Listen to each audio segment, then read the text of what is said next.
All right, so I'm back out here at the farmhouse. We've had a few days delay. We've had massive amounts of rain for several days. So everything is wet, everything is flooded in this area. It's muddy, but I'm glad to be back out here. The weather's clearing up, and today I'm gonna get started on tearing off that roof so we can get that framing structure rebuilt up there and begin putting the new roof on and get this thing weatherproof.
Really quite impressed with how straight these rafters are, up and down, not side to side. That one there is a little bit of a bend in it, but I'm not worried about side to side. I'm worried about up and down. They're pretty straight. So the rafters where I cut off the rot on the lower portion where the big hole in the roof was, the rest of them from there, that point on up, is pretty solid. And since they rest on that wall halfway up, my plan is to just lay 2x4s next to them and scab onto the side of them and extend on the rafter tails down to give us some place to nail our plywood onto. But I think leaving those there will just add extra strength to them and not cause any problems for me. So that's what I'm gonna do.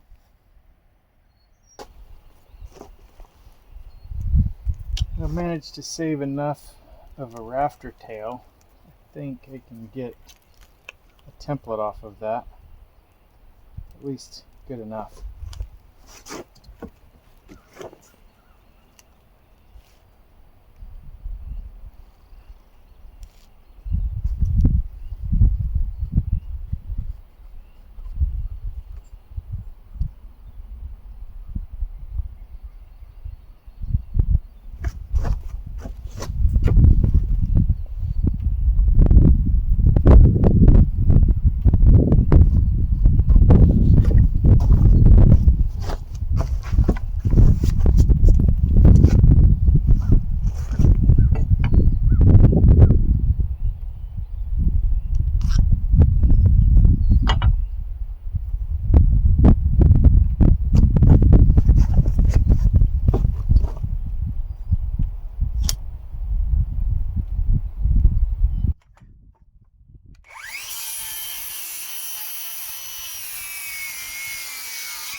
look at that. No more hole in the roof. Got the decking on, and I'm about to start putting underlayment down so we can get this thing dry. When it rains, it won't have water coming in anymore.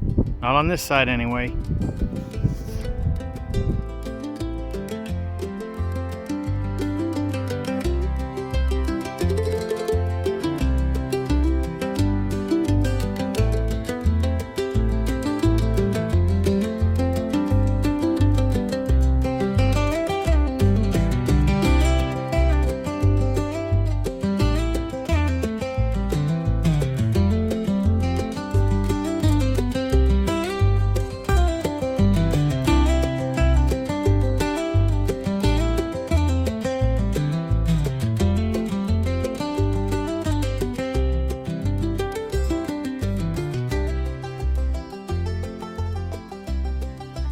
The series isn't really meant to be a how-to, so I'm not going to go super in detail, but I have had some requests to explain a little bit better as to what I'm doing, so I'm going to try and do a better job of that.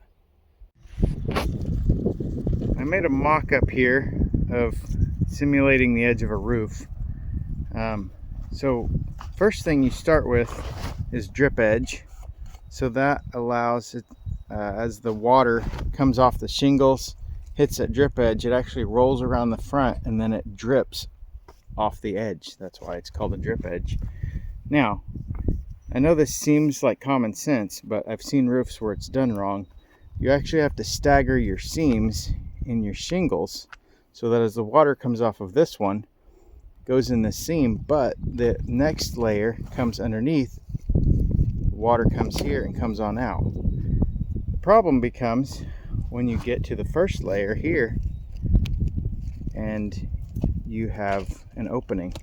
So to resolve that, you use what's called a starter, which is just a solid shingle, and it goes up underneath there, slides up in there, and then it has this tar on it, so you nail just above the tar to hold this shingle down, and then as you lay your first shingle on top of that, that helps keeping the wind from lifting up this first shingle, and then all the rest of them have a layer of tar under them that's sealed down.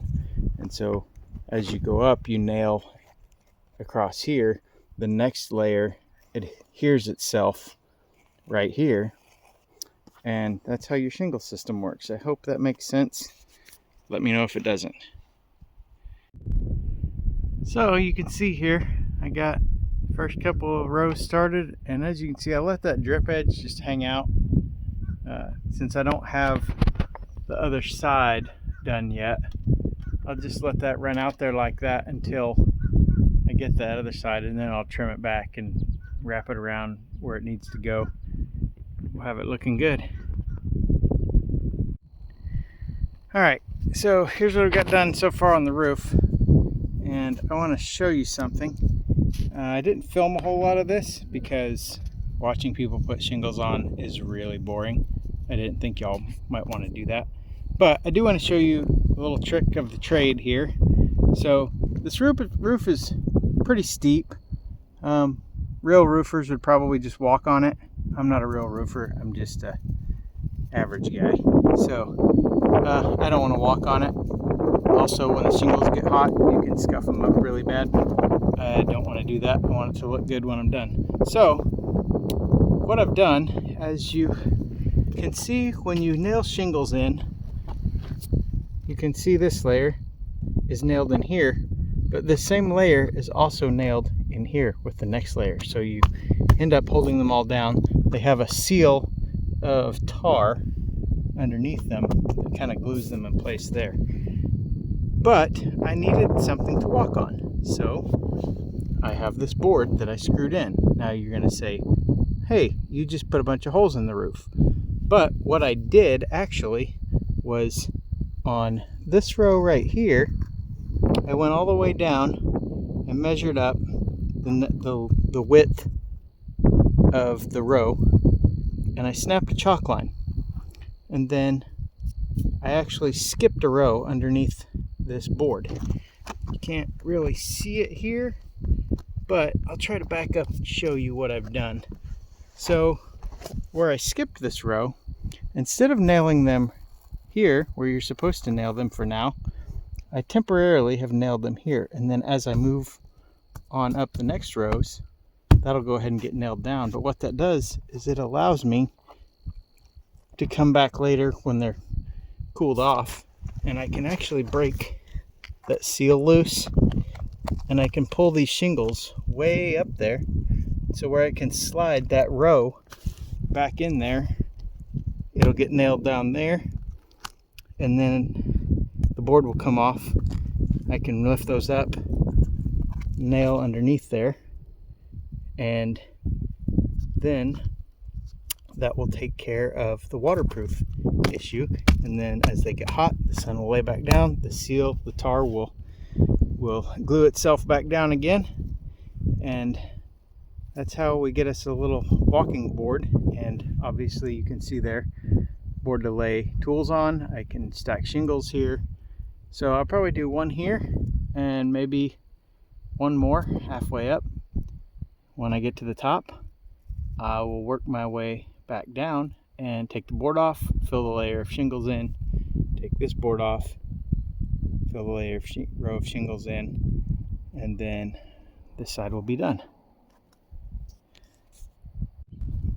Well, I didn't get as much done today as I would have liked to. Really would have liked to have the whole roof done when I went home for the weekend, but we had some things going on here today.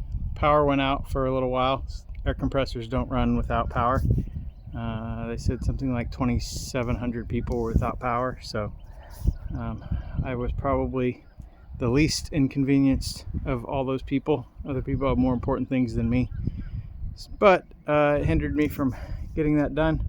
But I got a good start. Shouldn't take very long next week to finish that up, and then I'll start on the next side. And then the next step will be to get this thing closed in the best we can, get this wall closed in. I'm kind of leaving it open for now so I can throw debris out. Makes that a lot easier than having to shovel it out a door somewhere. But yeah, we'll get all that closed in, get some soffit and fascia done, get some siding on this thing, new windows, and we're starting to get there. And then once all that roof and siding is done, then we'll be moving back in here, and it's gonna seem like just starting a whole new project. We have the outside, we have the inside. It's like two separate things, and boy, is there a lot to do. But as the outside gets done, it's gonna get really exciting. Get in here and start working on wiring and insulation and plumbing and getting the walls covered and all of the things that go along with that. So I'm looking forward to it. As always, thanks for watching, and I'll see you next time.